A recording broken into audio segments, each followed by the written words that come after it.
And FiOS channel 46. The full meeting recording will also be made available on board docs, which can be accessed through the district homepage. The Hoboken Board of Education is committed to preserving the decorum of the public process and is mindful that we live in an electronic age of computers, cell phones, and other electronic communication devices. Nevertheless, we respectfully request that all meeting participants kindly silence their electronic devices during the course of the meeting, and if use of the device is necessary, we ask that you please leave the meeting room if you need to conduct personal business. At this point, if you could please rise for the salute to the flag. I pledge allegiance to the flag of the United States of America and to the republic for which it stands, one nation, under God, indivisible, with liberty and justice for all.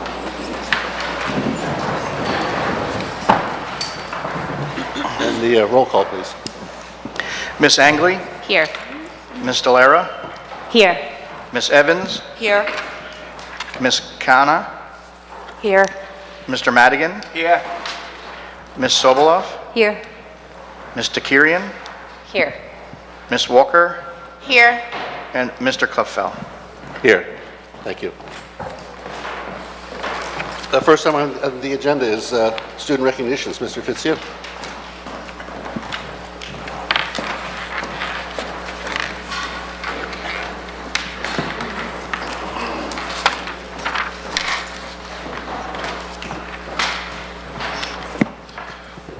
Good evening.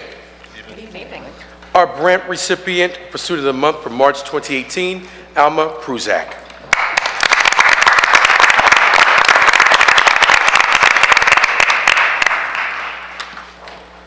Alma is such a leader. She has such a zest to learning that spreads that around and rubs off on all of her classmates. Her level of engagement in daily lessons is always high, and she asks very thoughtful questions daily. She's a great friend and understands that kindness matters. Adult quote, Alma has the best personality. She is a positive ray of sunshine in our school. She makes everyone feel special, and that is a beautiful quality to have. This message comes from Ms. Ruiz, her first grade teacher. Student achievements. The achievement that makes her most proud is that she has read close to 60 books. Her most favorite book to read are chapter books. She is currently a huge fan of the Magic Tree House series. She shares that she loves books, books, and books. What makes the student an asset? She's an asset to our school because she's always ready to help students with challenging tasks. She has a bright smile that can put anyone at ease. She has been a student at Brant for 3 years now, and her brilliance and kindness makes her one of a kind. Student interview. Alma shares that when she grows up, she wants to be an author. She wants to expose children of the entire world to fiction books that she will create. She looks forward to her sister reading one of her masterpieces quite soon. She knows that being an author would be amazing and it will make her family quite proud. Student quote, I really enjoy coming to school. I really enjoy my gym class because I get to show how fast I can run. Also, my teacher, Ms. Ruiz, is very kind and super smart. I have learned so many interesting facts about our world, and can't wait to travel all around and meet new and interesting people. At this time, let's give Alma a huge round of applause on the job well done.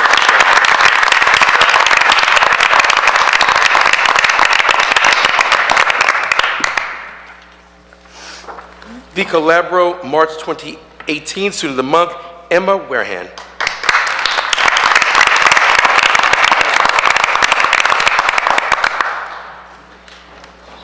Good evening, Emma. Nice to meet you.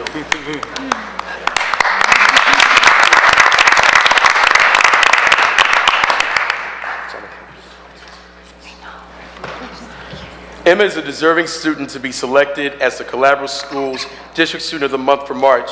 She's a committed student day in and day out. Emma is very organized and follows through with her work. She takes pride in all of her assignments. Her positive attitude and eagerness to assist her peers is displayed every day at school. She is always prepared, gives 110% on any given learning assignment, and is involved with many activities. She is extremely polite and is always eager to learn new and exciting things. She's a wonderful role model to all of her peers at Calabro School. Dr. Vespignani quotes, "Emma's commitment to academics is very impressive. She's a focused student who always tries to do her best. Moreover, Emma is a caring, thoughtful student who always assists her classmates. She's regularly recognized during our weekly kindness referral program. Emma's favorite classes are mathematics, writing, music, art, and physical education. She aspires to be a veterinarian and an actress when she grows up." Wow. Awesome. She loves animals and wants to make sure that they are healthy and happy. What's your favorite animal? You like all of them, right? Yeah. Awesome. Emma also has a passion for sports. She has been playing softball and soccer for the last 3 years and enjoys being part of the team. Emma is truly a well-rounded student who is extremely deserving of being chosen as Calabro's district student for the month of March. Congratulations, congratulations.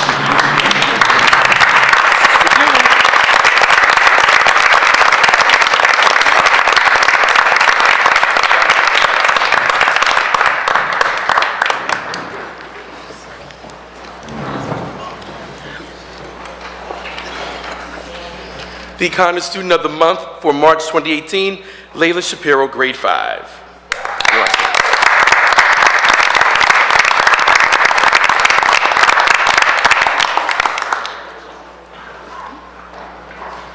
Okay, don't be nervous, okay? Ready? Okay.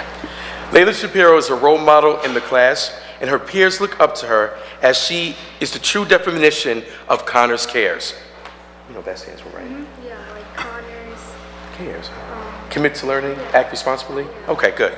Her peers see her strive for academic excellence, and they observe her daily as she works extremely hard. She is helpful to her classmates, and she inspires them to work hard as well. Layla is constantly receiving A's in Mrs. Stanley's class in all subjects. I really had a good time with you the other day in your class. I did. Layla is always working on ways to improve herself academically, such as going above and beyond when it comes to homework and assignments. She always likes to ask critical questions and answer questions proposed to the class. She interacts with her peers with politeness and kindness, as well as the teachers with the utmost respect.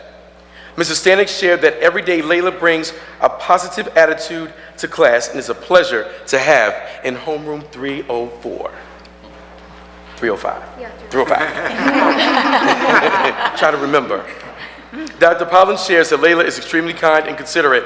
Most recently, Layla stopped by Dr. Pollins in the hallway to give her a bracelet that she had made, and of course, it was her favorite color, purple.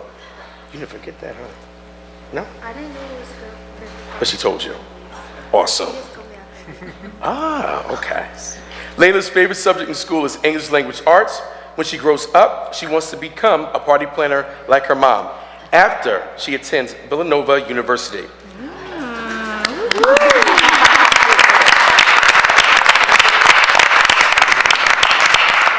When Layla is not in school, she likes to do many things, such as play basketball, go jogging with her mom, read books, drawing, and going to the movies with her friends. Layla also likes to listen to whatever is on the music station 92.3 or Z100. Student quote, "Every day is a great day to learn something new." Dr. Collins thinks of the following quote when she thinks of you: "Excellence is not a skill, it is an attitude."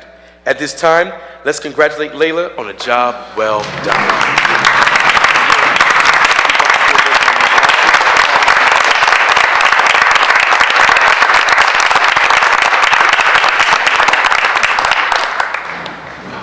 The Wallace recipient for Student of the Month for March 2018, Radhi Damani, grade 6 student.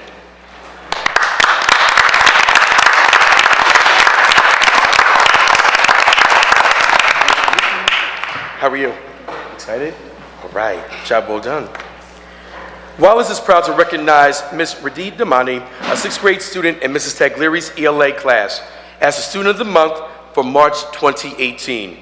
Mrs. Taglieri nominated Radhi for her honor because of her artistic work and effort during her language arts lessons, her contributions as a member of the yearbook committee, and her overall wonderful disposition. Additionally, she's an excellent public speaker who is musically inclined as well as artistically inclined. Principal Shannon states, "If you ask me to describe a wonderfully well-rounded student, I would describe someone like Radhi." Mrs. Taglieri went on to say, "Radhi is a lovely young lady that will no doubt be famous someday. I look forward to seeing her name on a Broadway billboard or on a movie trailer." Radhi has earned a spot on the honor roll ever since 4th grade. Her favorite pastime is to play the ukulele. She also enjoys singing and dancing, both of which tie into her true love of performing for the theater. Radhi is actively a part of the Wallace Band and Chorus. She attended the Model United Nations Conference in 5th grade and looks forward to participating again this year. Although she loves to delve into mathematical equations, her favorite subject is English language arts. She's an outstanding creative writer. She also aspires to become either a playwright, a movie director, or an engineer with the goal of attending Stevens Institute of Technology to make her dreams into a reality. Radhi loves her brother, her mom, and her dad. She says, "My family is a bit crazy, and that is the spark that keeps us together." Aww. "We may disagree sometimes, but that makes us stronger." Radhi is a delight to have in class, said Mrs. Taglieri. "I am so proud of all that she has accomplished so far. She's an asset to the classroom, the student body, and the Hoboken community. She has a wonderful speaking voice." Echoing the statements from Mrs. Taglieri and Mr. Shannon, Radhi's favorite saying is, "When you have a bad day and a really, really bad day, to treat the world better than it treated you." Congratulations to Ms. Radhi Damani, the Wallace Student of the Month for March 2018.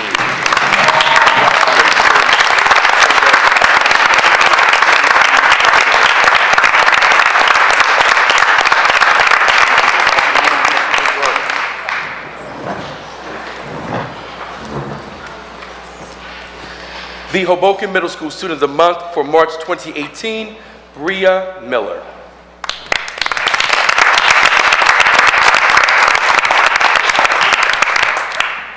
The Hoboken Middle School Student of the Month is Bria Miller. Bria is recommended by her physical education teacher, Mr. Ponce. Bria is nominated because of her outstanding attitude, cooperation, empathy towards others, and her ecstatic leadership. Bria is a model scholar that enjoys participating in sports and fitness challenges in her physical education classes. She is an outstanding and committed student day in and day out. Bria is always ready, always prepared, and always giving 110% on every given learning opportunity. She's also involved with every activity, expressing her curiosity and interest. Her actions make her a leader and a role model for others to follow. Her principal, Dr. Davis, used the following quote to describe Bria: "Your beauty is created by who you are. Inner beauty captivates the heart." When asked about her favorite quote, she stated, "There's no place like home." Bria's past academic achievements include receiving high honors. She's also an asset to the Hoboken Middle School community because she's a positive role model who keeps a smile on her face day in and day out. Bria's attitude and work ethic is contagious and sets a good example for her peers and younger classmates. Bria demonstrates the school's core values of being engaged, respectful, and safe in her positive attitudes and actions towards her learning, her school responsibilities, and her relationships with her peers. Her personal hobby is dance. Her favorite subject is social studies and physical education. Her sports interests are softball and volleyball. Her college choice is Princeton University. Her future career aspiration is to be a casting director. Hoboken Middle School is so very proud of Bria and her accomplishments. She exhibits the true essence of a Hoboken Middle School pride: perseverance, respect, integrity, dedication, and excellence. Congratulations, Bria.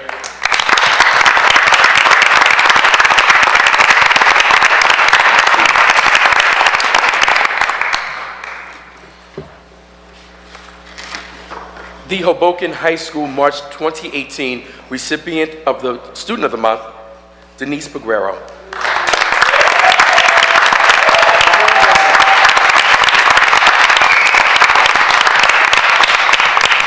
Mr. Munoz said that Denise is an excellent student. She is kind, caring, ambitious, and outgoing. Denise lights up a room with her smile and inspires the school with her warmth. She's a member of the Model UN, Harvard Model Congress, AP programs, and athletic program. She is a member of the class of 2019 and is a driving force within the class of 2019. Principal Pietro states, charismatic, loyal, ambitious are the words used to describe you. While Denise has been with us for several years, I've only really been able to get to know her this school year. What strikes me about Denise is her maturity. Denise was working close to 30 hours a week and maintaining her excellent grades. She wanted to get involved in more core curricular activities, so she came to me to discuss how she would approach her employer. She heard me out and had that conversation. Now still working on weekends, she participated in the HMC for the first time and came out of her shell. Since then, she has participated in the mock trial, mock freeholder, and model UN. She's excelling in these areas that allow her to use her voice and her brain. Now there's no stopping her. She recently applied, was accepted, and is attending Boston University this summer for a journalism program.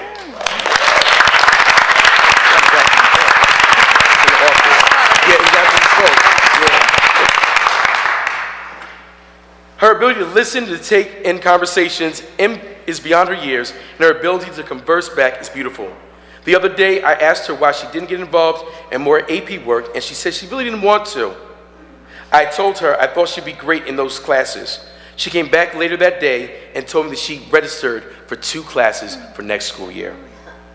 I am so happy that I have taken time out to know Denise this year. I also consider myself extremely fortunate that I have one more year with her. Denise's post-secondary plans include applying to Boston University, University of Buffalo, and Harvard University to study journalism and broadcasting. When Denise is not in school, she likes to play sports and work out. When notified about the award, Denise said, "I'm surprised and excited. I love Hoboken High School." Congratulations, Denise, on a job well done.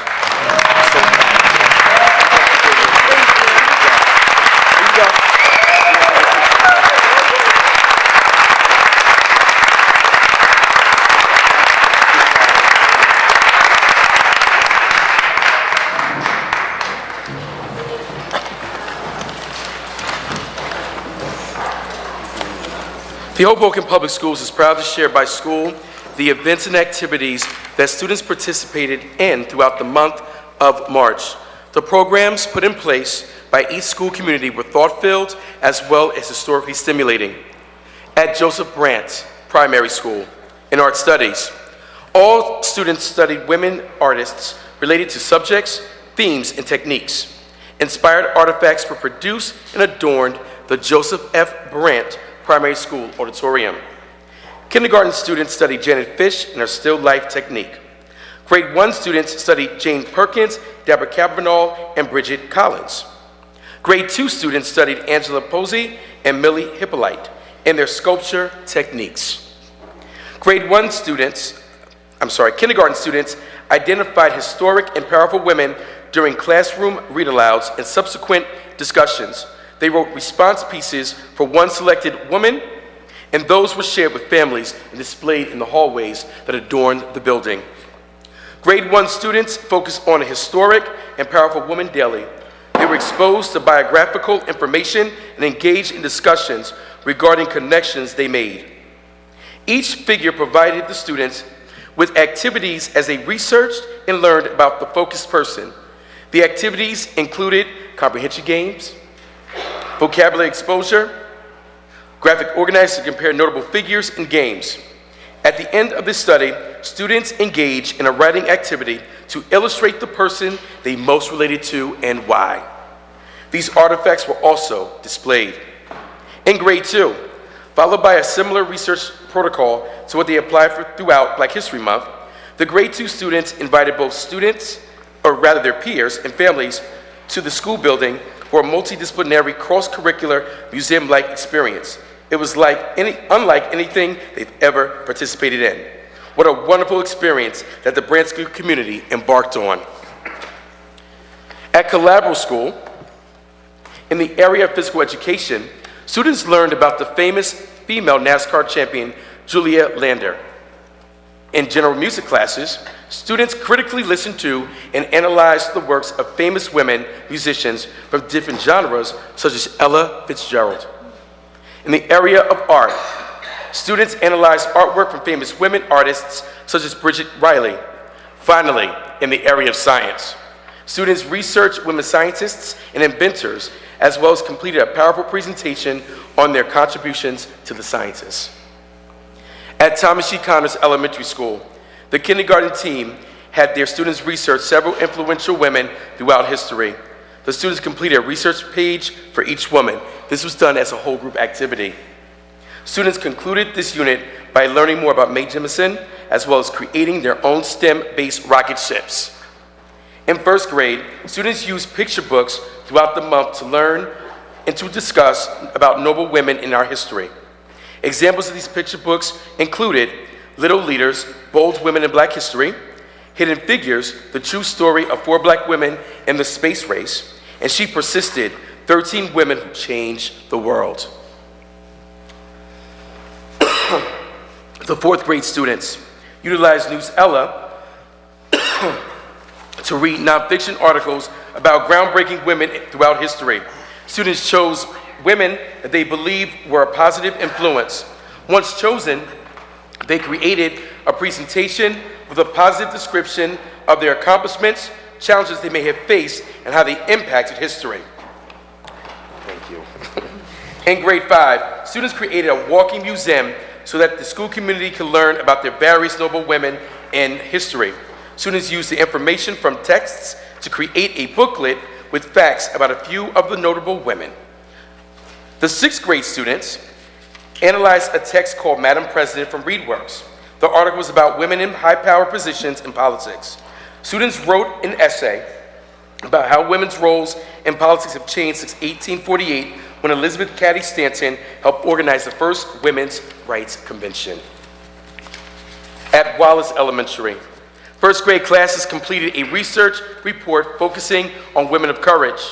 Working in pairs, students completed a report on the individual they selected. They learned new academic vocabulary, they read several passages, and highlighted important facts by citing text evidence, and sorted through true and false statements by creating a timeline of the lives of their famous subjects. The 5th grade students, for example, composed Night Rights, where they read about women in history.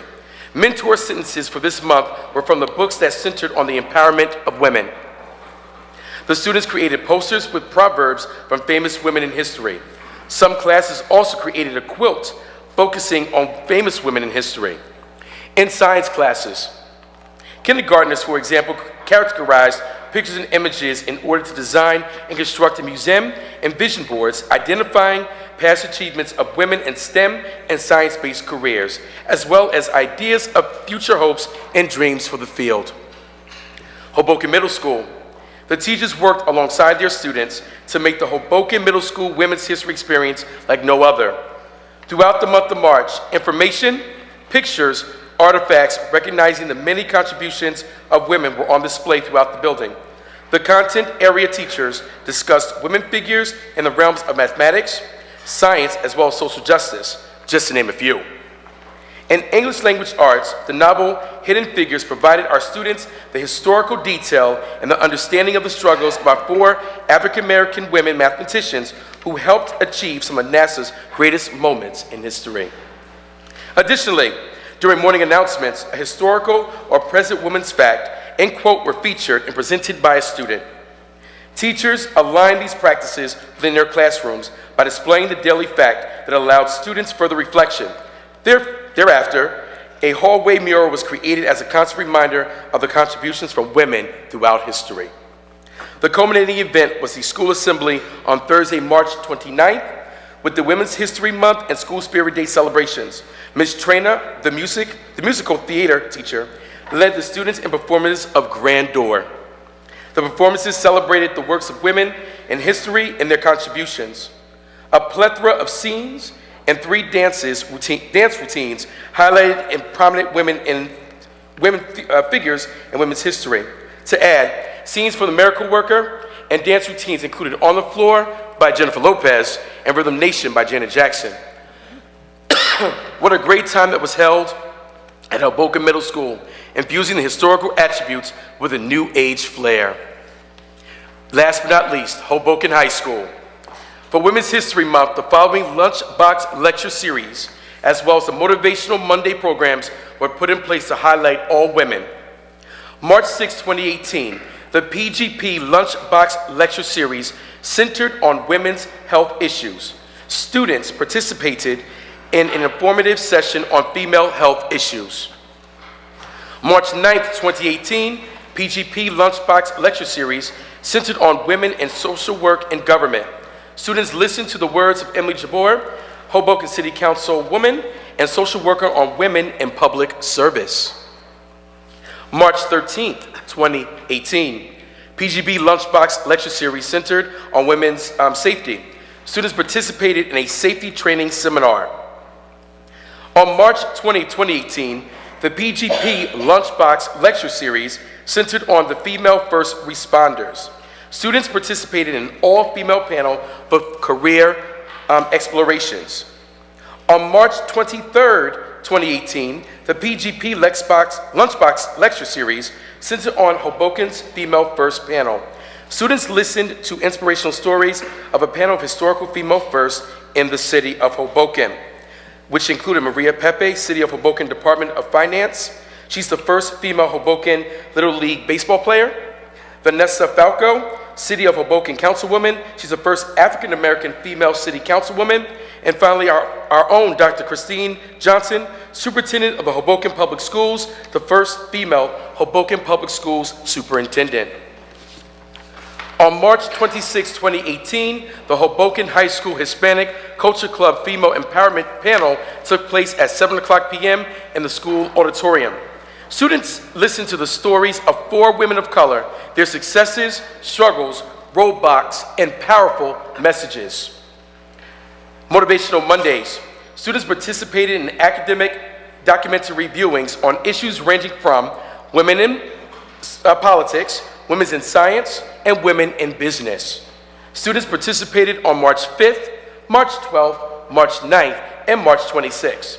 There were a plethora of women's history celebrations that took place district-wide, as you heard about this evening. Additionally, we are proud of our students and staff who are immersed in these various intellectual walks. Thank you, thank you, thank you. Thank you.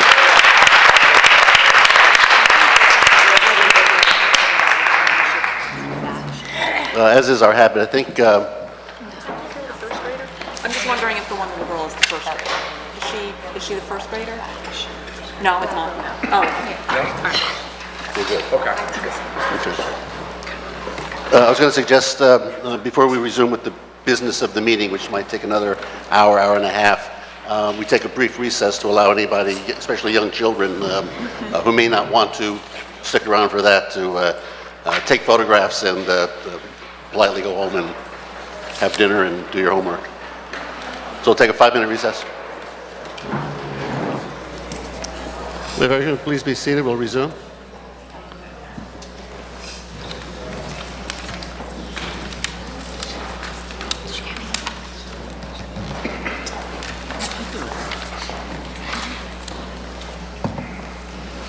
Next items on the agenda are the reports. The superintendent report is first. Dr. Johnson?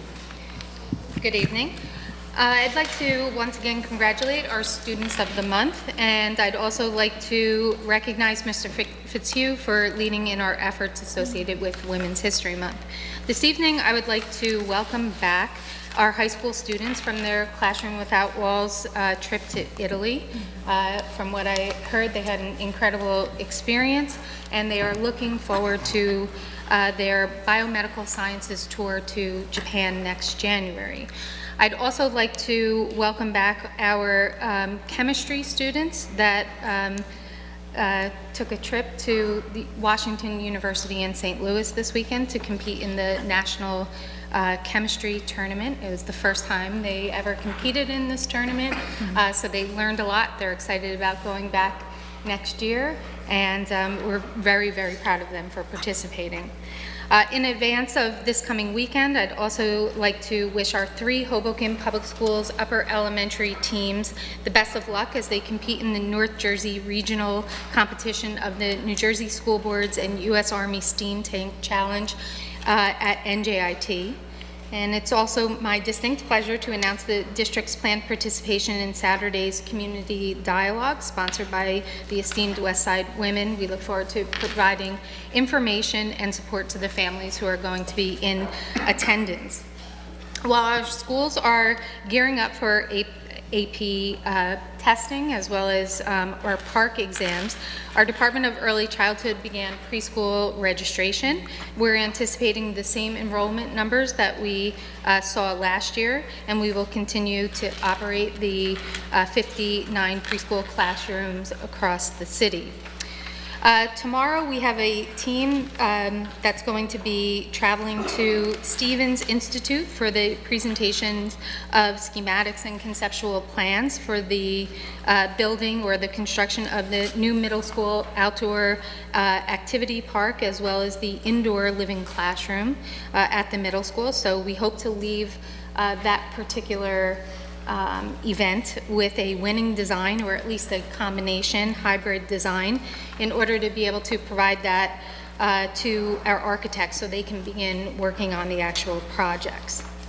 In addition to this exciting initiative, the middle school will be hosting an evening for our current 6th and 7th grade students on Friday, April 27th, and the goal is to provide a fun and supervised activity that will bring next year's middle school students and their classes together. At next month's board meeting, there will be detailed plans delivered for the summer programs that we're going to be hosting this summer, along with next year's new wellness additions to the Passport to Learning program.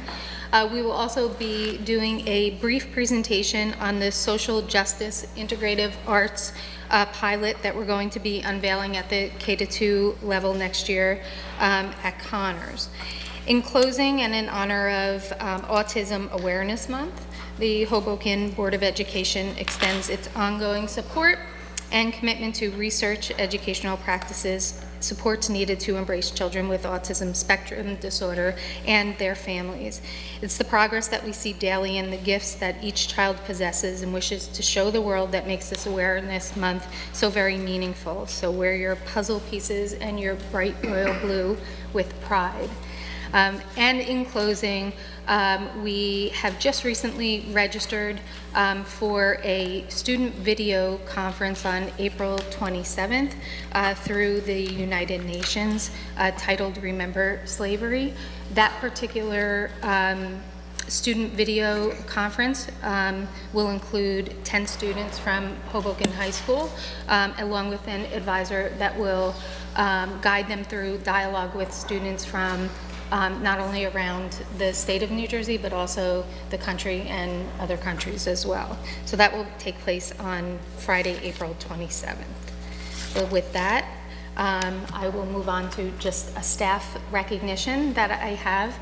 This is a very special recognition, although we're going to be honoring the theater department holistically at our June Board of Ed meeting. But at this time, I would like to honor the work of Miss Danielle Miller.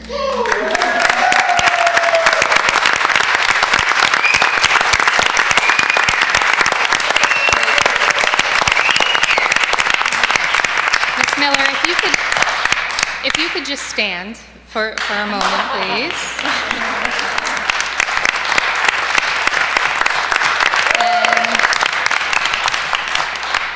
This evening, we're really honoring the work that Ms. Miller does on a daily basis.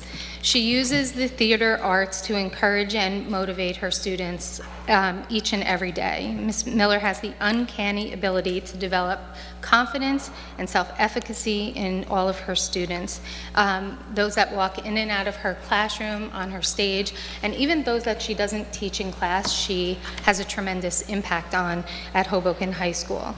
I'm confident that the students would agree, particularly those that are here today and will support this particular honor, that Ms. Miller gives every ounce of herself to her work. And it's not just Ms. Miller, but if you're at her productions or you go to any of her award ceremonies or competitions, you will not only find Ms. Miller, but you will find Ms. Miller's mom and you will find Ms. Miller's husband. It's a family event as well. She spends countless hours studying screenplays and reading other works of art that she believes will teach her students critical messages and will also provide lifelong lessons for them as well. I think she also makes it a point to ensure, particularly with the most recent production of Spring Awakening, that she dedicates herself to bringing work to the students that will also help them holistically in their lives and in the years to follow. But not only the kids, but their families as well. So I appreciate that and the work you do, Danielle, in that area. Ms. Miller and her students are internationally and nationally acclaimed. Hoboken High School's theater department and their productions have been highlighted in magazines and in journals. They win numerous contests and awards, and they also attend and compete in the International Thespians Workshop that's held every year at the end of the school year at the University of Nebraska. So this will be another year that Ms. Miller will be attending with her students this very well-acclaimed workshop. The passionate and uncanny ability of Ms. Miller as an educator each and every day kind of makes me think of why we're all here, and that's to help students and to foster growth within our students each day. Ms. Miller is not only being honored here, but I also think it's important for everybody to know that she was recognized as a state arts educator of the year as well at the state level. She has been recognized locally, and I think what's probably most important to her are not those awards, but the fact that her students each day thank her. And so this evening, although we are going to be recognizing your entire department after my favorite show, your Willy Wonka show, we will, this evening, we just wanted to take a minute to say thank you for everything that you do for the Hoboken School District and for Hoboken High School.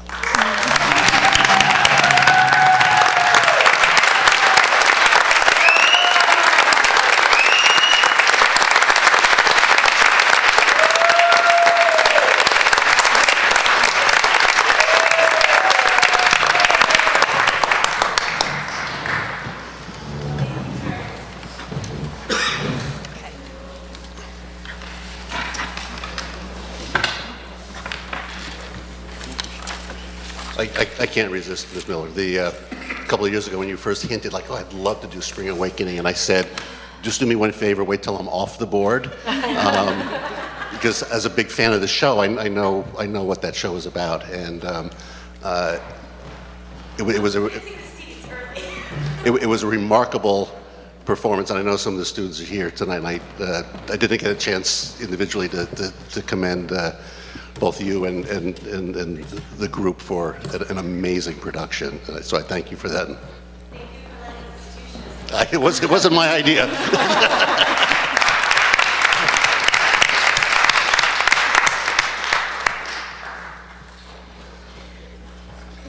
Mr. Moffett? Yes, I just have one item to report. New Jersey Department of Education is in receipt of our budget. They have started their budget review. I have had some feedback. They had a couple questions for me today, so we'll work on that, get that back to them. According to the fiscal review side, there was no major issues that they needed to discuss. They just wanted some added details, and they hope for a quick and speedy approval. But that's the end of my report. Thank you. Normally, we do committee reports at this time, but I think the entire board knows that we don't have much to report. We have a short agenda, straightforward agenda, as we all know. We did not, with school recess last week, we normally have our committee meetings the week before a board meeting. The schools were closed, so we did not. But the superintendent did send to the entire board sort of exhaustive notes about everything. We were all given the chance to ask any questions, and I think everything was answered. But I would like to give the chairs of each committee a chance to add any comments based on anything. So, Irene, you're... Yeah. Well, as you said, we didn't have the committee, so I don't have nothing to report on the facilities committee, but just before the break, I attended this Student-Based Youth Center Community Liaison Board. And as I always say, it's one of my favorite committees. It's based in Hoboken High School, has a student-based youth center. And about 20 to 30 community members are on the committee. We meet probably 3 or 4 times a year. Not everybody shows up. But it's an interesting group of anybody who cares about or has anything to offer or anything of interest to the students of serving better the students of Hoboken High School. And the one interesting thing about this meeting at this time was that Dr. D'Elia, who runs the center, led us all in a meditation exercise, a mindfulness meditation exercise. So we all sat in a circle and we did closed our eyes. So we had policemen there and people from all these different things, and it was really awesome. And the intent of that was to come together in creativity and collaboration. And she kind of wanted to show us a little bit about some of the things, the exercises that she does with the students in the meditation in the yoga room in Hoboken High School. So it was a very interesting exercise, and it actually did help us kind of when we came at the beginning of the meeting. And so lots of the people that were there were people from the library and from the Hoboken Housing Authority and the Boys and Girls Club, and they all offer a lot of different things to the students. So it was a nice way for us to kind of come together and just discuss ways that no matter which programs the students utilize, either after work after school, that we all are aware and can think of the best opportunities and support systems for our students. So I just wanted to mention that because that's like 3 times a year. So, and then I think Ms. Walker was there, and actually Jen Evans was there too. So if you have something to I met with Daniel Perez, the Resident Service Coordinator of the Hoboken Housing Authority, on March 31st. We talked about getting the elected representatives of the Hoboken Housing Authority to come together to have a monthly meeting at the Housing Authority. The monthly meetings will have board members, the Resident Service Coordinator, Daniel Perez, the Superintendent, and representatives that were elected by the people that actually live in each section of the Housing Authority and members of the community. We will work together to build a better relationship with the Housing Authority as part of the whole community. We will build new bridges and bridge gaps.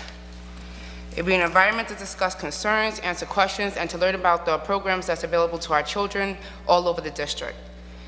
Daniel Perez also informed me that besides the elected presidents of the sections of the Housing Authority and the Resident Service Council himself, there is no formal one person that represents the people of the Housing Authority, but they can also represent themselves. That is it. Thank you. Any other committee chairs? Anything to add? Then we'll move on to public comments. Have we, the clipboard? This is public comments on agenda items only.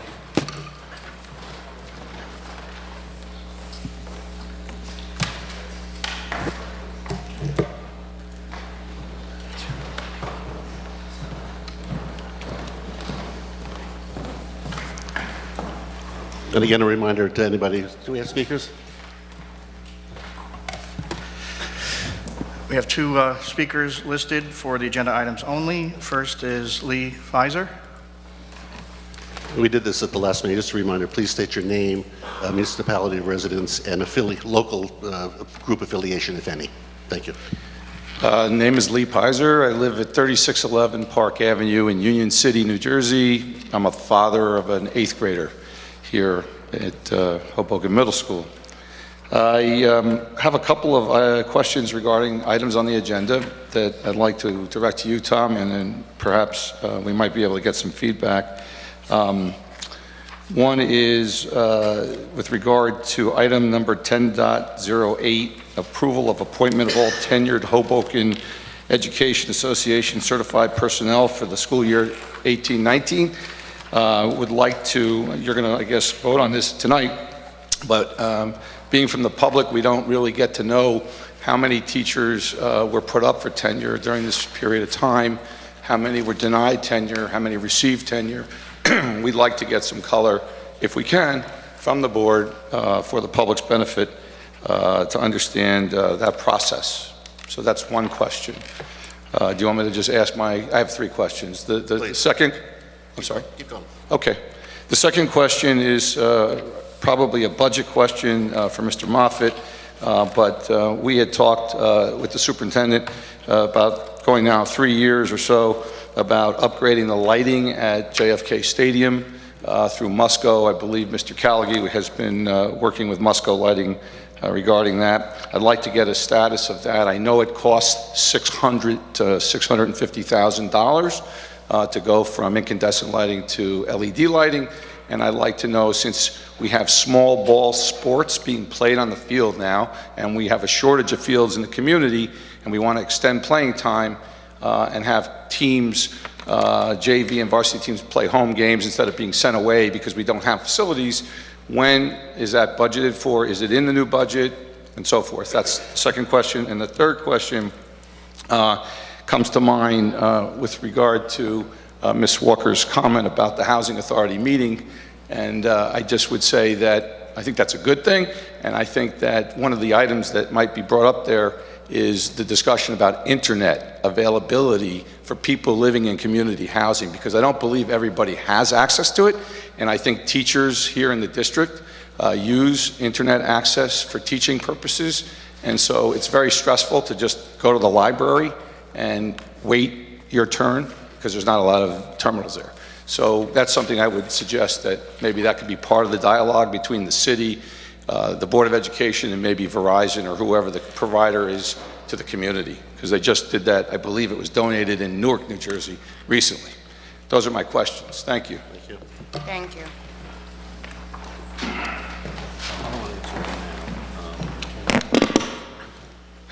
Good evening. Patricia Waiters. Ms. Waiters, can you hold on 1 second? Just hold on. No, at the next meeting, we can provide a rundown of statistics. Okay, please, go ahead. Sorry. Patricia Waiters, 1233 Park Avenue, 3D. Let's start out with the first page on the agenda, 2.002, the Statement of Compliance under the Open Public Meeting Act.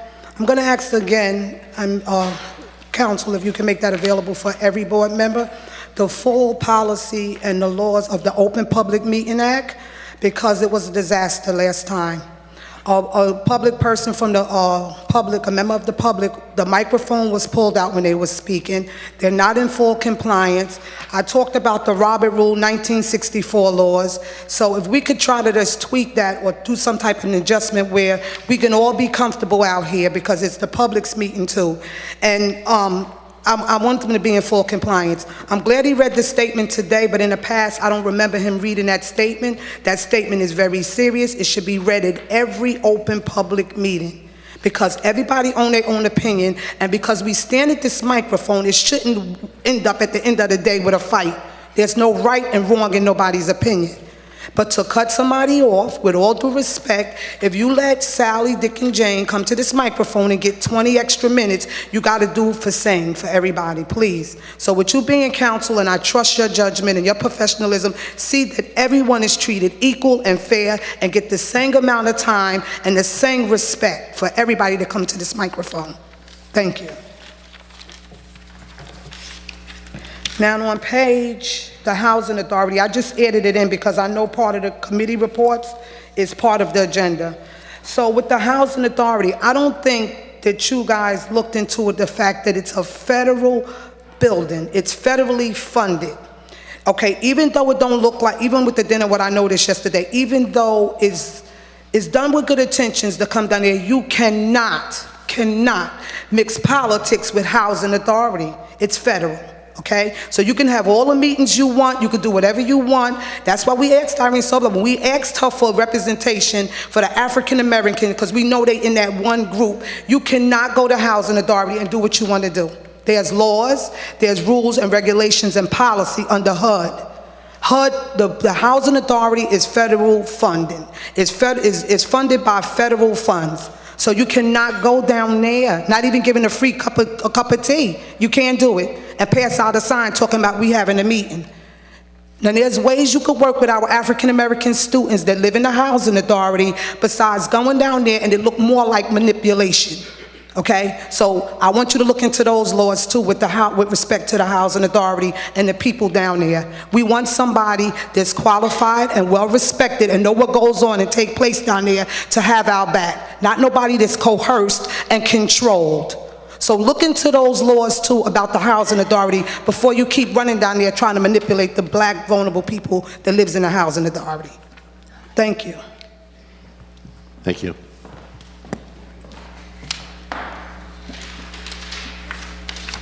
Yeah, we do want to respond, Mr. Pizer. We can give you a report at the next meeting on the breakdown of your question about tenure. We just don't have that information right here. But regarding tenure, I'm sorry. Your first issue about the tenure, 10.08. Mr. Gagliardi said he can inform you about the... You asked about the process. Yes. We don't have statistics, but I can answer the process question if you'd like. So the nature of your question, and it's a fairly common question about teachers who are given tenure. So teachers aren't given tenure. They earn it automatically after a period of service. It used to be for probably about a century, 3 years in a day consecutive service in a 4-year period. Now it's 4 years in a day in a 5-year period. So no board action awards a teacher tenure. If they serve the statutorily mandated period, they acquire tenure. So what you'd really see is circumstances when a teacher's contract isn't renewed before they achieve tenure or it is renewed, and those are the statistics that can be made available to you. But that, in a nutshell, is the process, sir. I believe Dr. Johnson has something to say about the internet, because we talked about it at the last meeting. I can give a little bit of input regarding that. So we have just recently begun a laptop and internet jetpack program. So we have probably 8 of them at this time that have been delivered. Right now we have about 8 laptops that have been delivered to families, along with jetpacks. And basically they are educationally programmed jetpacks for internet accessibility. And so we have a form that a parent can fill out. If they so choose, we can provide either 1 laptop to the family, we could provide 2 laptops to the family. So any family that is in need for short-term or long-term use of the laptop, they actually, we will distribute that to the family or to the child, including the internet accessibility. So it's a small Verizon-based jetpack that goes along with it. It does give us the ability, the jetpack, to program it from the perspective of time, although at this time we haven't done that side of it. But it does have the same filters that the Chromebooks and the computers do have in district. But right now we're also working in partnership with the Smart City group in Hoboken, who's working to increase internet access citywide, and they are also going to be donating to us a cart of Chromebooks with SIM cards with the internet accessibility embedded in the laptop as well. Cost. Correct. A monthly fee for internet access. Not at all. Not at all. Thank you. I think your final question was about lighting at JFK. That's something that we can ask and report back on at the next meeting, ask it at the Facilities Committee. Is it in the budget, though? I just want to know if the budget. I haven't reviewed the budget at that level yet.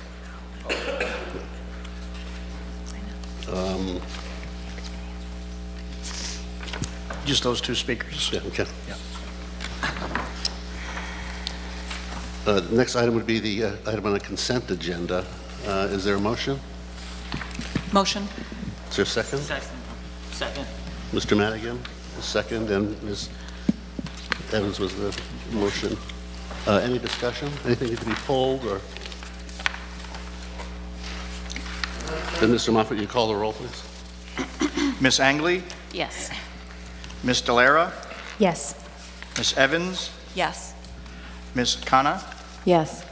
Mr. Madigan, 11.05 no.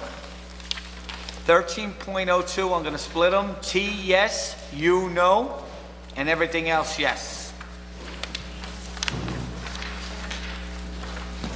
Ms. Sobolev, Yes. Ms. Takirian, Yes. Ms. Walker, Yes. and Mr. Kleffeld. I abstain on 11.04 and yes on the remaining items.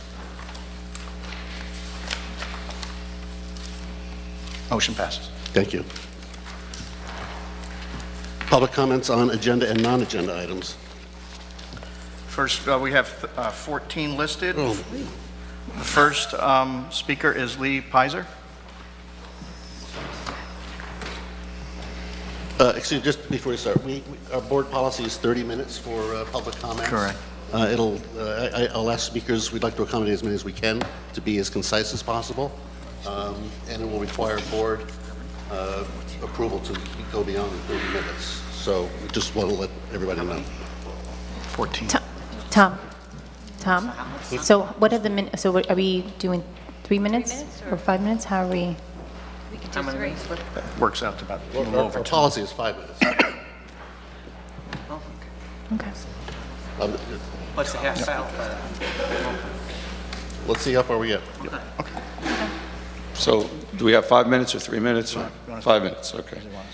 I wanted to get, just as a follow-on to one of the requested items that you're going to come back with regard to the tenure breakdown, could you also share with us how many teachers that are African-American and Hispanic are also part of that? Could you break out the data so we could see that?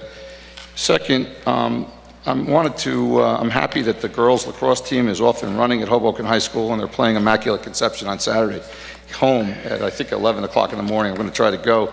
But I am, concerned that it's been 2 years that I've been told we're going to have a boys JV, boys lacrosse team at the high school. And then I heard that, we might just do a club, we might do a program, and I'm not quite sure what Derek England is doing about this, but he received, and this board accepted, a donation of $25,000 worth of equipment 2 years ago that are sitting in his closet. Helmets, gloves, sticks, everything that you need to walk onto a field, including goalie equipment. So I would like to, I know there were some surveys done and that I was told interest wasn't really there, and I'm just not believing it. So it's one of the fastest growing sports in the United States, and I would definitely like somebody to get back to me in writing or on the phone. I don't care how you do it, but just let me know where we are with regard to that, please. The other thing, Tom, that you said was that you haven't gotten to the level of reading the budget yet, but it's been submitted to the state by Mr. Moffett. He offered that. We're talking about a $600,000 item. It's a capital improvement. Wouldn't you be aware of something like that being plugged into the budget for 2018-19? I answered you truthfully, no. I'm You not don't? aware of Okay. that. All right, that's all I have. Thank you.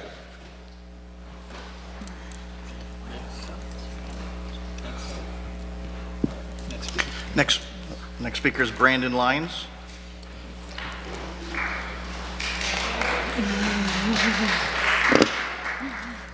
Hello, my name is Brandon Lyons, a student, Brandon Lyons, 655 6th Street. Just the municipality will be fine. Just want to Hoboken. Just want to introduce myself to everyone. My name is Brandon Lyons, a senior at the Hoboken High School. And I just wanted to come and update the board and the public on all the great and positive things that are going on at the high school. First, I just want to talk about the positive impact Hoboken High School has had on me. First of all, the school, I have so much to thank for it because it's given me so much. And in part, I have to thank teachers who are here today, like Mr. Munoz and Miss Miller especially, and also my supportive administration like Miss Pick, and also you guys. One thing that I've really been able to excel at Hoboken High School is doing this, getting up in front of people and getting to be able to speak, and I'm just eternally grateful for that. However, recently, I've been seeing a lot of negative press in the news about my school, and as the student body president and class president, I hear every day from the students of Hoboken High School how it's all not true, and they can't believe that things like that are being said about our school. So the students of Hoboken High School actually pushed me to come here today and set the record straight. Hoboken High School is a great place where everyone is able to succeed and excel no matter what.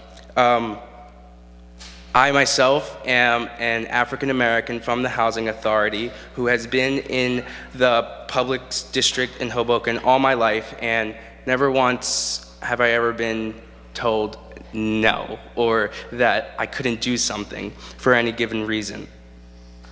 I also just want to once again give thanks to all of you for being supportive like you always are, and you'll hear today from a few more other students who feel the same way and would like to set the record straight. Thank you. Thank you.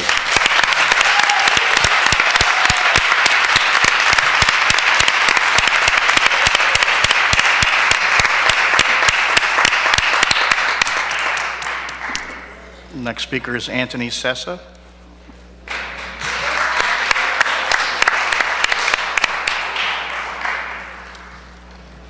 Hello, I'm Anthony Sessa, 804 Willow Avenue, apartment 401. Affiliation, I'm a Hoboken Red Wing, so like yeah, to that.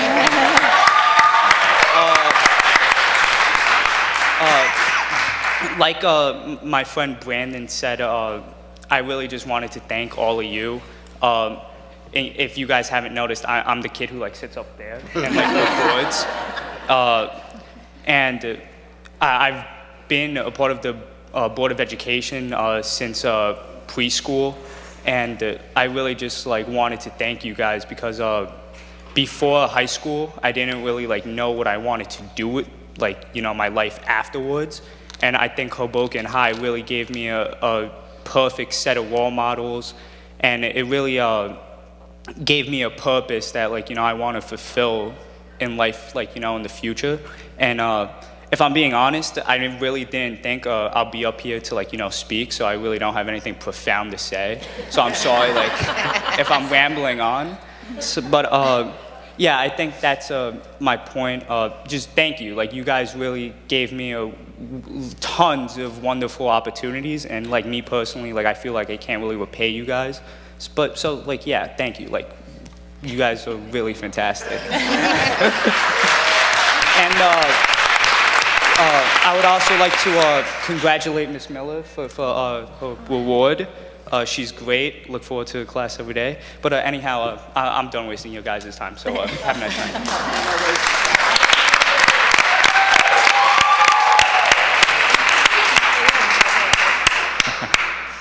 Next speaker is Andrew Moya.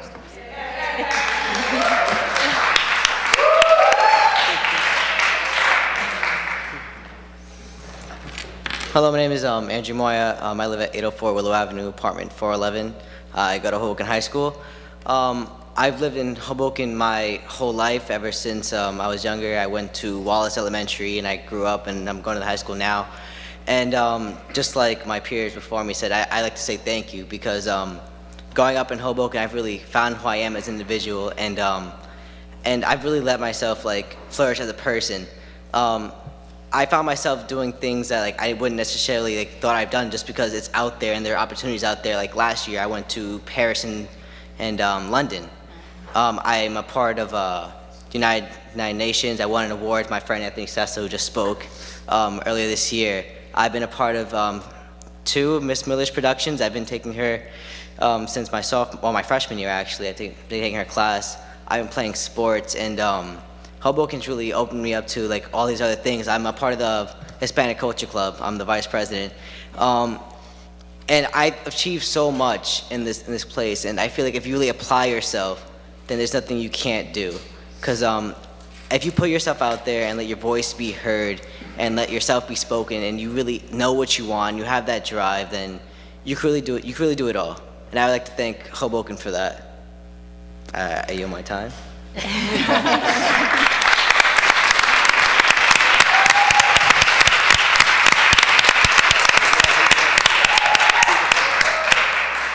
Next speaker is Patricia Waiters.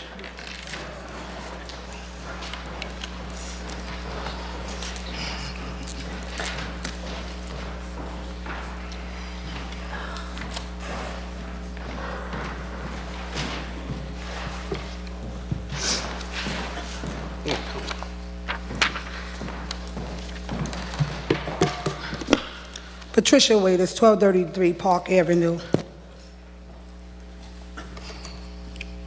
I believe I'm the oldest person that was born and raised in Hoboken in this room since the 1960s. I'm here tonight to say one thing. Tonight, this disturbing text that was sent to everybody from the president of the PTO to come out, we are being attacked. Come out and say how great Hoboken High School is. Having Pat Waiters or somebody else wrote this, it apparently seemed like you asking to declare war. That's not going to fix what's happening in Hoboken. It's happening on a national level, okay? I just want to share one thing with you while I'm saying this, and I want you to keep in mind, if you have to close your eyes, this reminds me of the movie A Time to Kill. And at the very end of the movie, when that lawyer stood up there and said, close your eyes, and just vision this, the little girl isn't black anymore, she's white, okay? Keep that in mind. Because you're going to hear good things and you're going to hear bad things. But who are you to take and discriminate and humiliate and put somebody down for what they experienced in their life? How dare you? The way you stand here and take these students' good stories, this auditorium should be jam-packed. Why you think it's not? Those are the bad stories. Those are the bad stories that feel like they have no hope, feel like they have nobody to have their back, feel like you guys took a known disregard to them, okay? If I work for the district and I'm getting a paycheck, money is green, and that looks good to everybody. So when you get somebody out here that you gotta coerce and tell them to come up here and tell their little good, jolly stories, that is so selfish. Because don't take a disregard to the man that had a bad experience. I'm so glad I brought, and I want to thank people that came near and far here tonight. I have a young lady here tonight that had the worst impact in this school district, where her daughter almost committed suicide, okay? And I'm glad she came here tonight, but she don't have to tell her story. We don't have to answer to the PB, the PO, the parent-teacher leader to come out and let's defend Irene Sobolof's actions. I'm not changing my mind. This is not going away. We have to work together. We have facts. This is not allegations anymore, and my phone haven't rang yet. I want somebody to call. I'm sorry. You did, Mr. Clumford, and I would have got back in touch with you. I'm sorry. I want to take that back. I want you to know we have to work together, not against each other. The people that's having problems in this district is not going to disappear, and it's not going to go away. The rug is going to pile high if you keep sweeping everything under the rug. I am here to work with you, not against you. I don't want to make enemies in Hoboken. I help everybody in Hoboken. Y'all all know that. Whether you recognize me or not, whether you try to undermine Pat Waiters. I got stacks of proclamations from Mayor Healy. Loving what I do. I do constituency service. I help anybody. I don't care if you're a purple dinosaur. I stood at this microphone for years and told you guys that when I seen the disparate impact that's happening to the black and brown and Latinos. Not all. I never said not all, but there are some. I want to be taken very serious. And let me tell you one thing. That was printed after my son was a victim of bullying.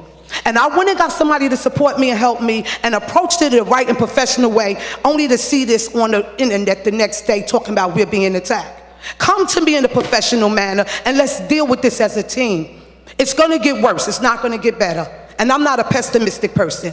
So I don't care who come up here and tell you how good and glory it is. I'm telling you now, I'm asking for a thorough investigation. I want anybody that had any input to do with what happened with that Board of Ed seat. Okay, thank God we got an election coming up anyway in 6 months. And people watching this, you decide. Nobody is not in control. Nobody's not appointing the seat. And this is for the people that's frustrated in Housing Authority, saying, are you for real right now? Come out and let your voices be heard and fill that seat the proper way, since this board don't want to be honest, okay, and be fair, Ms. Sobolov. I'm going to end this saying this. Mr. Clumford, you are the president of this board and body. I trust you. I trust you on this one. I'm going to ask you within the next 72 hours, 3 business days, to please reach out to me. And let's rectify this like mature adults, where nobody have to suffer anymore. Nobody. My son got another 3 long years, and I'm not pulling my son out the district for nobody. He's going to get a duty-free education that's mandated by state regulations. Thank you. Thank you. Next speaker is Michelle Daly.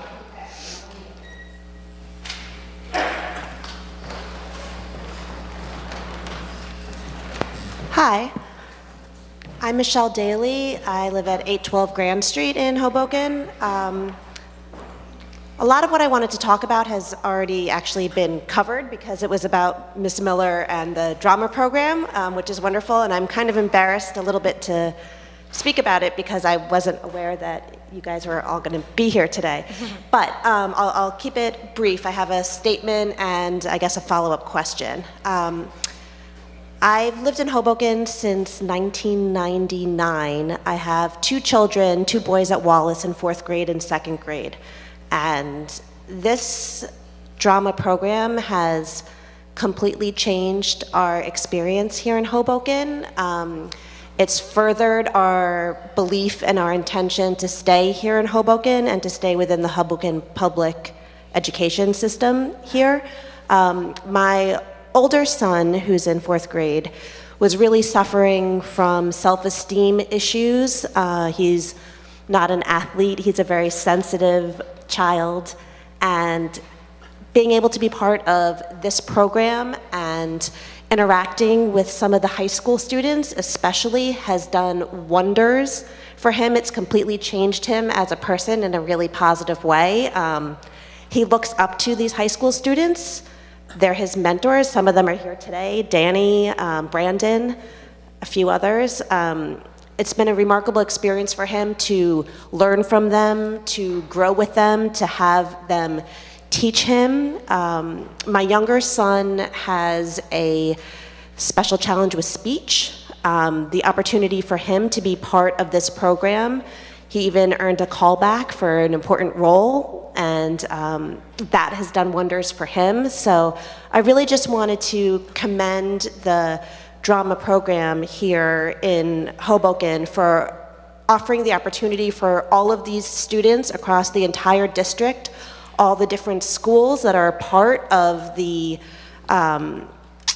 district musical, because I think that's a very rare and special thing, and it's starting to get some big attention and some national attention, which is wonderful, because hopefully other districts will in turn start to come up with programs like this and set up some really inclusive activities, such as what we're doing with the district musical. I know that this year they've really sought out, Ms. Miller, Ms. Hoyt, have really sought out more participation from all the other schools, doing presentations at Connors and Calabro and Brant and Wallace in the middle school and the high school, getting participation and involvement from all students, whether they sing, dance, act, whether they want to be behind the scenes, encouraging workshops. I think there was something set up as a fundraiser, but it was taught by students of Hoboken High School who were teaching parents, giving instructional courses in acting and related activities to parents, to students, and just offering it up to the community. And the other thing I wanted to just mention is there's so many opportunities for our community to continue to get involved, and I think it's so important because it really helps people realize the importance of this program and how it's helping to change the perception of this wonderful school district as I've known it to be, and the ways communities can continue to get involved. Fundraising efforts, Ms. Miller's already doing so many different efforts, but Willy Wonka this Friday night as a movie, they're having a fundraising effort in the high school this Friday night, so it would be wonderful for people to attend that, for local community businesses to get involved, wonderful fundraising activities and opportunities for them to come out and support, because I really think programs such as the Drama Club are what's encouraging more and more families to stay in Hoboken, because they realize the wonderful opportunities it's affording our students. So I guess that was my statement, and so thank you, really, is just what I wanted to say. Thank you, and I really hope that the community continues to get involved and to support it as they are. And thank you guys also for supporting some of the programs like Spring Awakenings, because I think they're hugely important, and I think that was really valuable. And my related question is just really as it relates to middle school, since my son will soon be graduating up to the middle school. I'm curious, what are the music programs that are offered or will be offered within the middle school, so that the kids can kind of continue on that journey? They have Miss Hoyt now, who's wonderful. Thank you.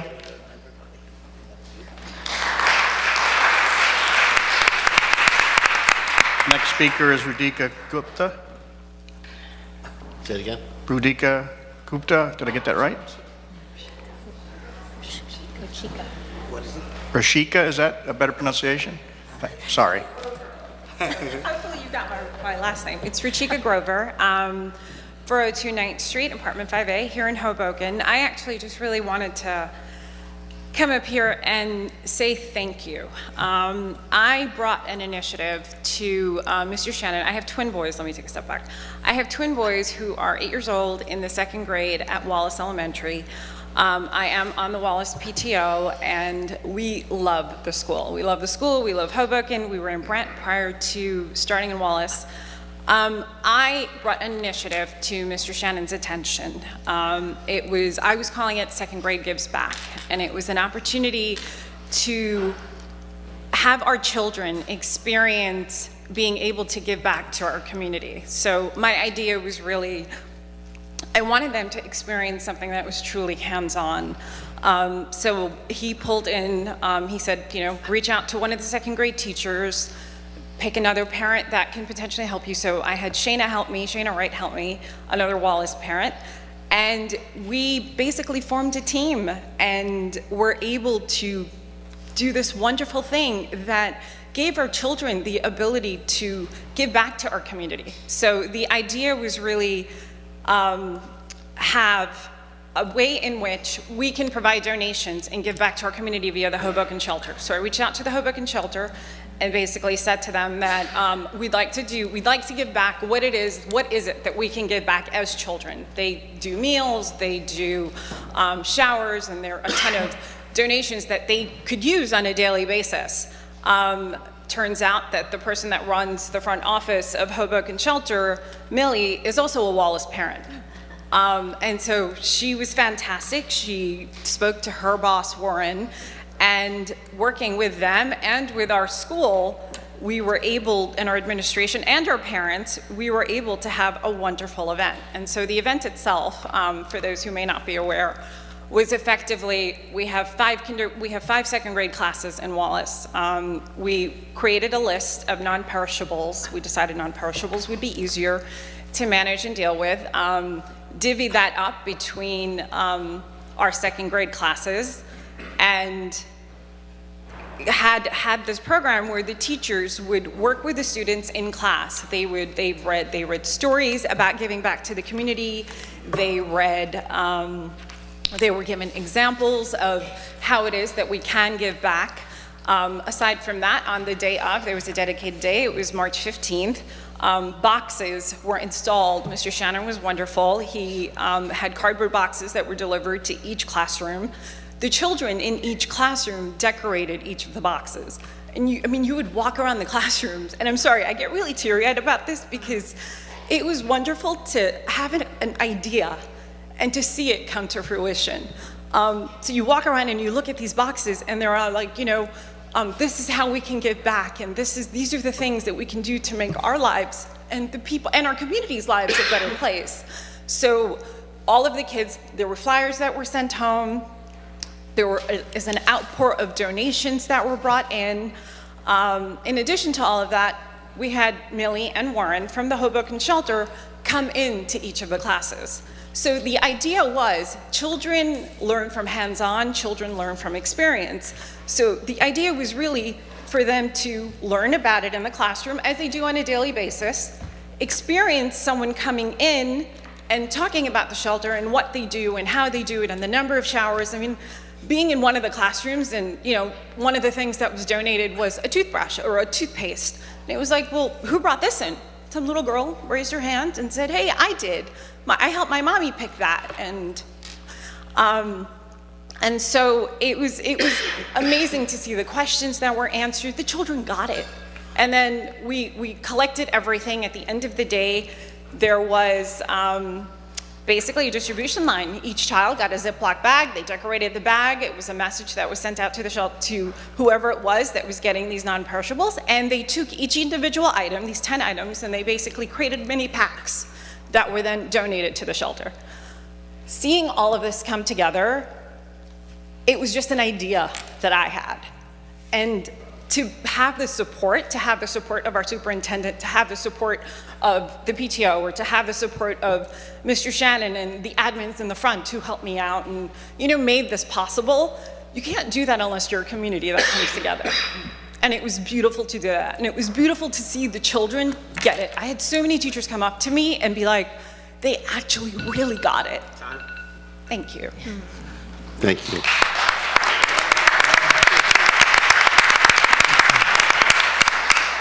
Next speaker is Jackie Dowd Prince.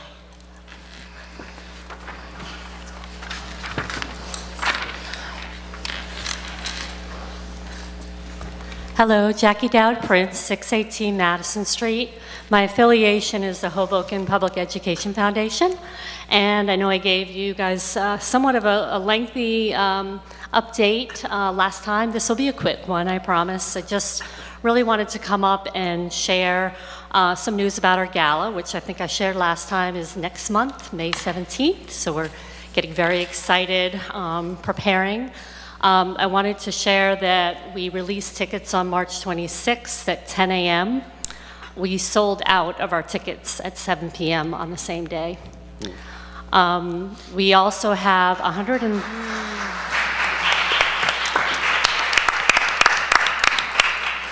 we have $130,000 already for this third annual gala in corporate sponsorships and individual donations, and we're not done.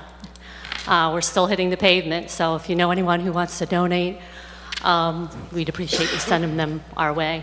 But I think this really speaks so much. It's just thrilling to see the support for the Hoboken Public Schools, and just want to thank the community for that. And I just also wanted to add that we are going to be hosting an event for our amazing, just especially for our amazing teachers and staff. I don't have final details to share yet. We're still compiling that, but we'll be announcing that soon. So anyway, thank you. Good evening. Thank you.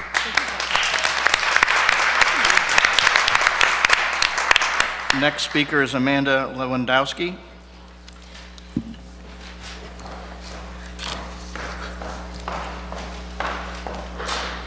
Hello, I'm Amanda Lewandowski. I live at 310 Marshall Drive in Hoboken, and I'm a parent of a Calabro student.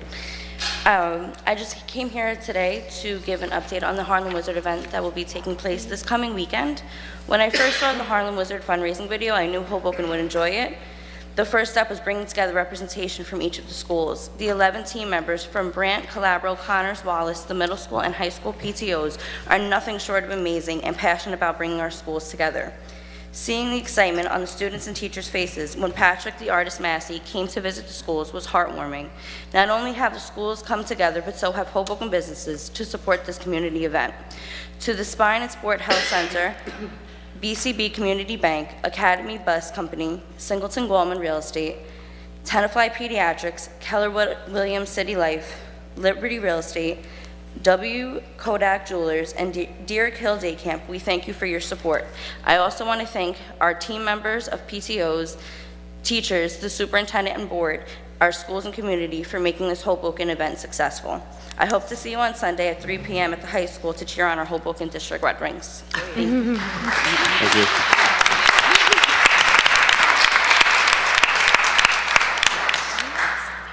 Next speaker is Courtney Wicks.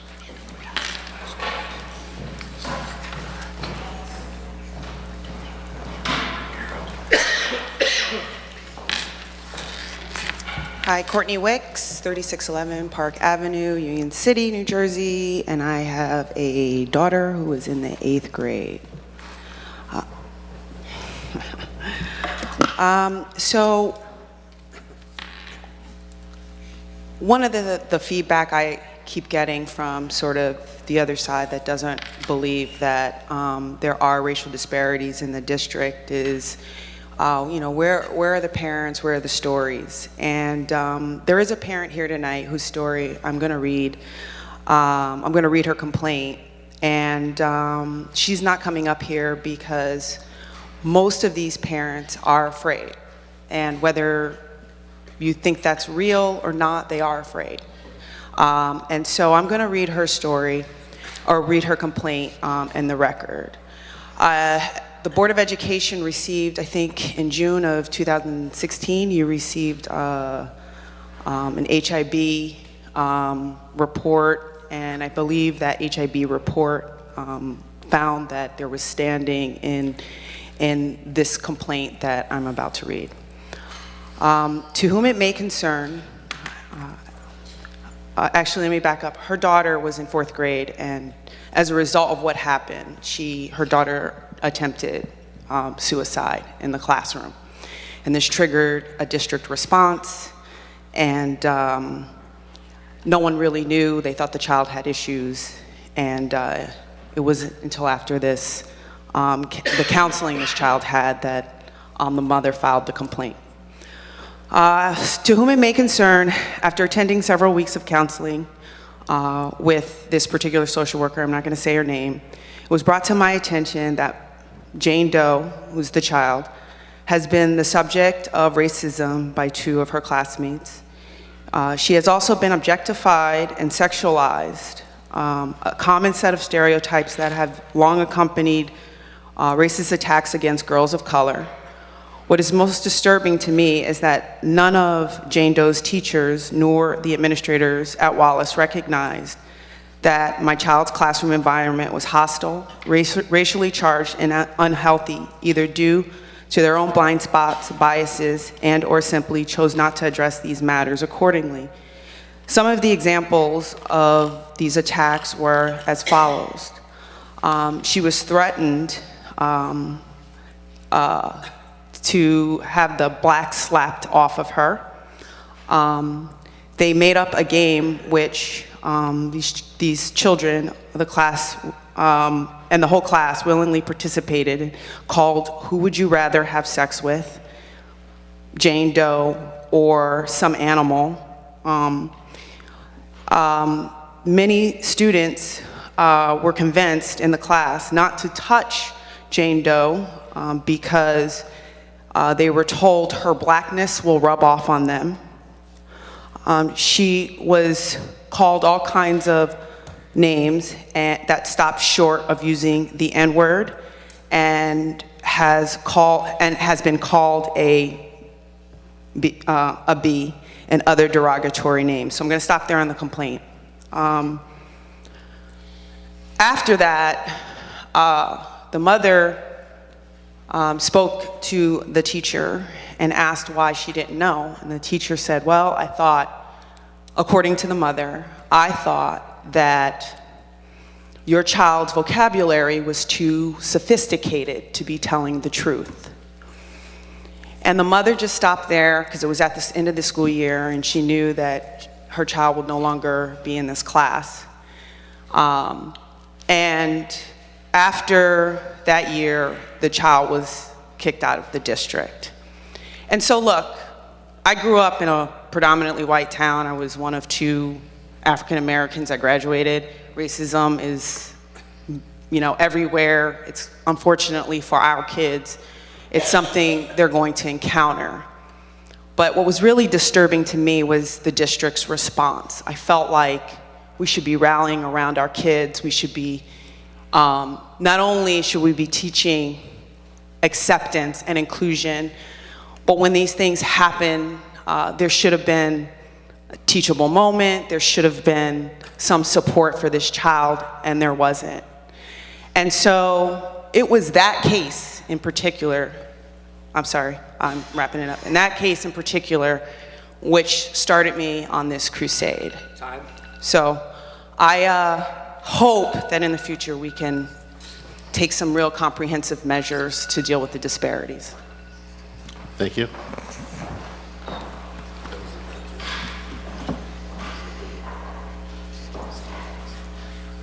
We've come to the 30-minute mark. Shall we continue? Right, we have 4 more speakers listed. Yeah. The board agreed? Okay, next speaker? Next speaker is Denise Regaro, is the way I read it?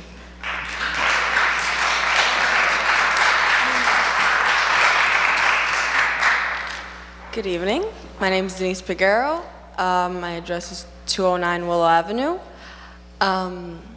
What was the other thing? Oh, I'm a junior in Hoboken High School. So I just want to start off with, I wasn't told or asked to do this. I actually realized that my school was a little bit under attack, so I would just like to update you guys or just give my personal experience in Hoboken High School. I am a minority, and I have done nothing but excelled tremendously. Hoboken High has not only excelled tremendously academically, but as a person. Just this is a perfect example, public speaking. Before I went to high school, I'm really shy, I'm not that type of person. I just want to give a few good things that Hoboken High has done for me. I'm a junior, so SATs are really important. The Princeton Review is a class that usually students have to pay out of their own pocket for. I have the opportunity to, the school is paying for it, so I have the opportunity to get it for free. Okay, let's see. I'm part of the Harvard Model Congress. I just want to say that Hoboken High gives me the feeling of home. I never feel like there's any type of tension. I never feel discriminated. I've had the opportunities to do many things with the Harvard Model Congress. I actually went to California, and I will be going next year to Madrid. So with that being said, I just want to leave off with, I'm a proud Red Wing. Thank you. Thank you. Next speaker is Denara Davenport. Davenport.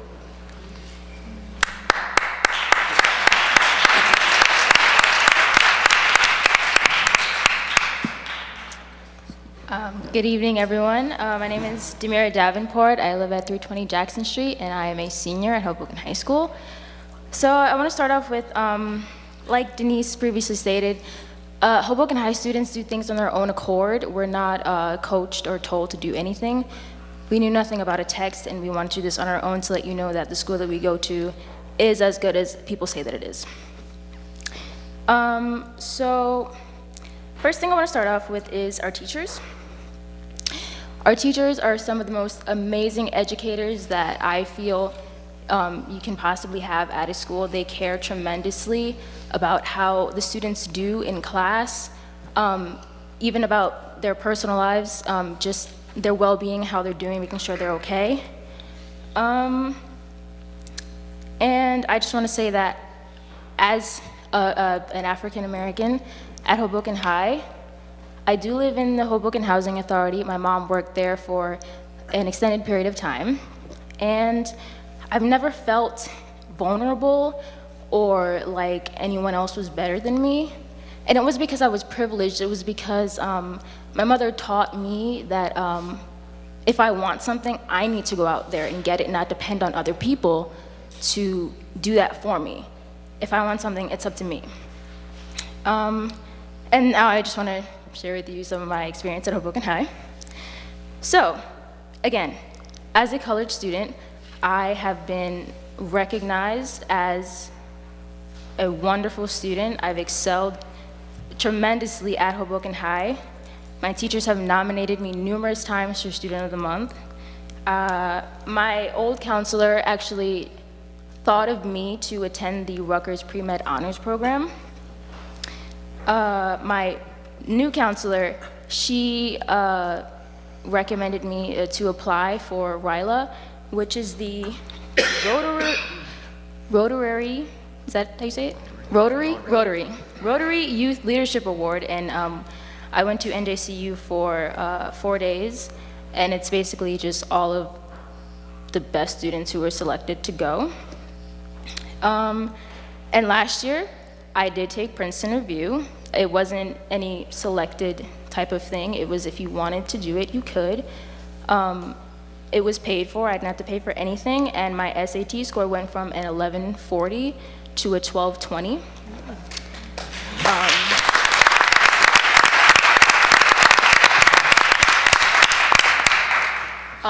And again, our teachers have no problem helping us, giving us, extra attention, extra help if we need it. They're extremely unbiased. And overall, I feel like I've been seen. I feel like, more importantly, I've been heard and I've been recognized, for my accomplishments at Hoboken High. And that's it.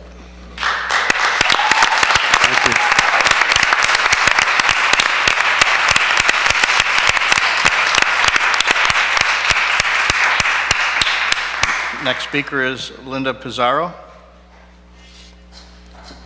Linda Pizarro.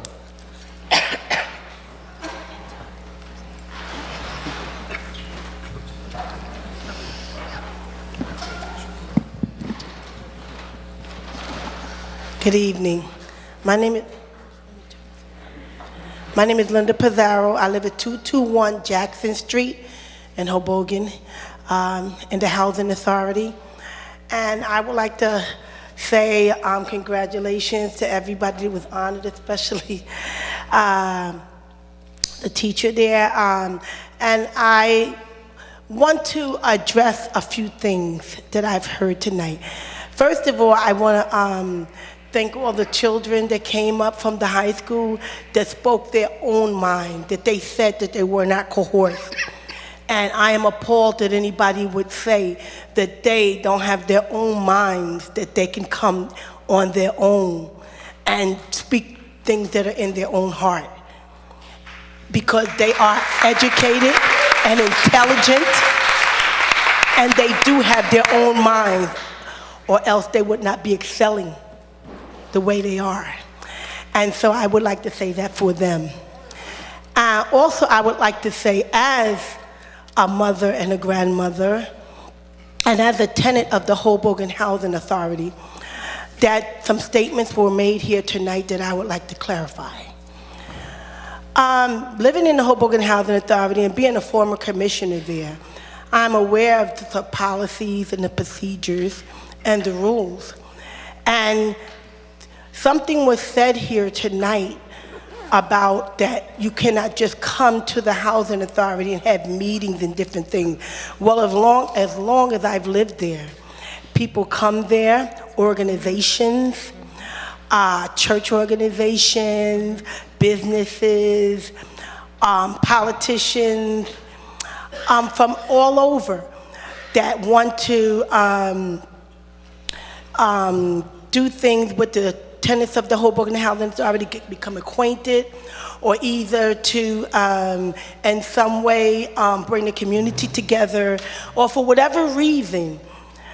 And there's absolutely nothing wrong with that, and there's no rules against it. Because if there is, I would definitely know.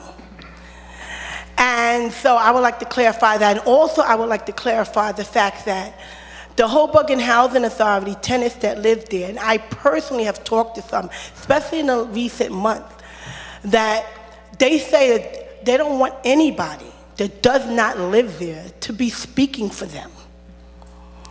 that they can speak for themselves. And I absolutely agree with that.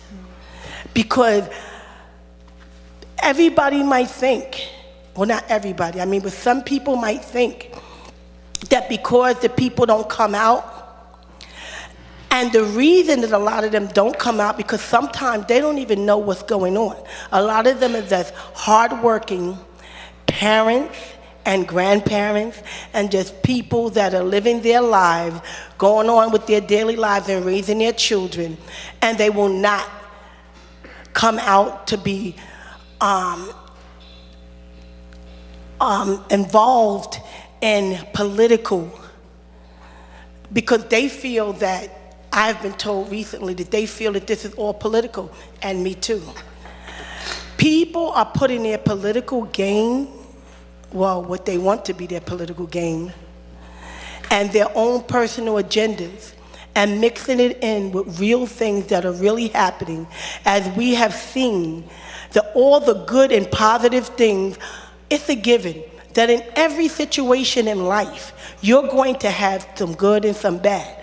But I think that if we hear here tonight all of the positive things that have been said, as opposed to the one or two negative things, that's what we should focus on. And thank you.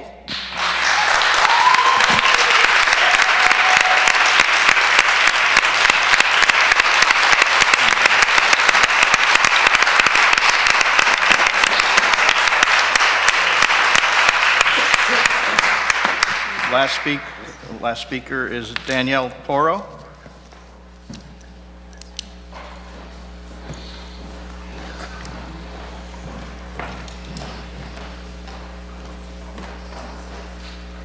Hi, my name is Danielle Piero. I'm born and raised in Hoboken. I went to Cayley School and then graduated from Hoboken High School. My daughter here now is in Wallace School. She's been in since pre-K. She's autistic. I've been asking the school since she's been in there for certain programs, certain things to be done. I'm turned down all the time. I can't do anything in the school. I'm trying now 4 weeks to contact Mr. Shannon, being it's Autism Awareness Month. I originally was with Autism Speaks, Hudson County Outreach Chairperson for them. I resigned, started my own foundation, and started buying iPads and iTunes gift cards to give to the kids in Hoboken and kids out of state that couldn't afford it. No one realizes the iPad's about $400, and the Pro Loco app for a child to talk is $219. Half of our families in Wallace cannot afford that. I've already handed out about 15 iPads in Wallace School to the kids in there. Been calling Mr. Shannon to ask him if I could sell all my merchandise in the lobby and buy iTunes gift cards to hand out to the kids in the ABA program. Still no phone call. I asked for a special needs PTO group about 7 years ago. I was told that it's against the law. All of a sudden now, we have one. How funny. Everything I asked for, I've been turned down by 2 principals, and now all of a sudden, everything is getting put into Wallace, and I was thrown out of Wallace like nothing happened. Now, I was the first one in the United States to declare an Autism Awareness Day in their town. It was April 25th, 2012 in Hoboken. Our own mayor forgot he was there when Mayor Dawn Zimmer at the time declared it, and redeclared another day, April 4th, because Wallace's PTO special needs wanted it done. So how does Wallace's special needs PTO have this and not even know a day was declared already? I have them here, all from the mayor. How is this not known by Hoboken? Why are our kids being thrown under a bus and looked at as a paycheck? It's sad. 5 years in my daughter's IEP, asking for an iPad for a nonverbal child that came into your school system from early intervention and knew full sign language. Went in to sit down to have a meeting to observe the class. She's eating cereal. Now this is a kid at 3 years old. Teacher starts screaming at her when she's going like this to the teacher with her finger in my daughter's face. You wait until it's time till I get back to you. When she left, I told the teacher, you ever do that to my daughter again, I will break your finger. I said, do you not understand she was begging you for more and crying down and started punching herself in the face because you wouldn't pay attention to her? You know what the teacher told me? I don't understand sign language. Why do you have an ABA teacher that doesn't know sign language for an autistic child? I've been promised since 8 years now, a grade is going to be added on. Now, 1 grade has been added on. My daughter's being thrown out of Wallace next year to be sent an hour and a half on a bus ride to another school, which is not fair. My daughter's going to have to get up at 5 in the morning to go to school. You do not understand how many parents in that school want to complain but are scared of the special needs parents group. Because once you go against the special needs parents group, you are done in Wallace School. You are finished, just the same way I am. I am finished in that school because I called Trenton to get my daughter what she needed. I made sure I was the one that got Mark Mantone in that school for calling Trenton. I was the reason Mark got brought into that school. And I'm being treated now like I'm a piece of garbage in the street, and so is my child. And it's ridiculous now because now my daughter, this Board of Ed is going to have to pay for her to go to school at home. Because I'm not putting my daughter on a bus to be abused. She doesn't speak. She can't come home and tell me, Mommy, somebody just hit me. Somebody just touched me. And there's a lot of things that are going on at the Board of Education that doesn't know about, that these parents won't speak up because they're so scared of the special needs PTO. Something has to be done about it. I want to know how there's a special needs PTO when I was told it was against the law for 5 years. And soon as Mr. Shannon comes in, that's it. PTO comes. 4 weeks, still no phone call. Now, I didn't ask for the money for myself. I was raising it for the ABA classroom. These kids are getting thrown under the bus. They're just being looked at as a paycheck in Wallace. That's all they're being looked at. We don't go on field trips.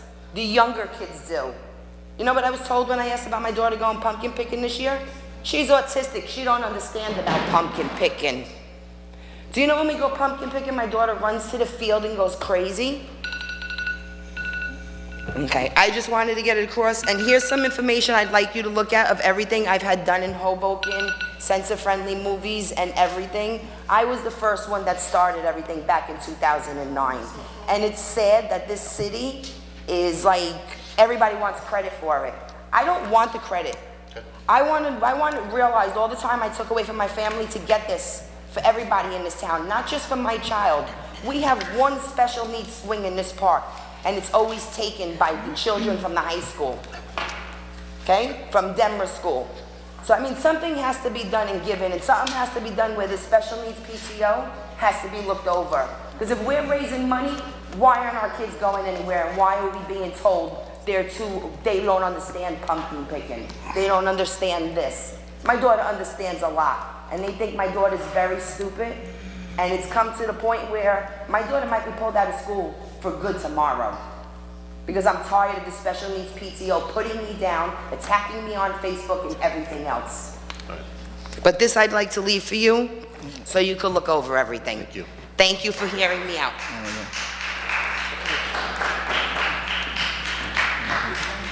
I think that's all for the speakers, right?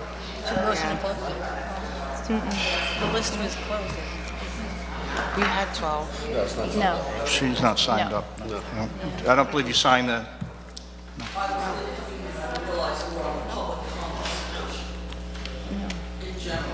We already went over our time. No, we're beyond our time, sorry. Any response to, I'll entertain a motion to adjourn. Motion to close meeting. Second. All in favor, say aye. Aye. Opposed?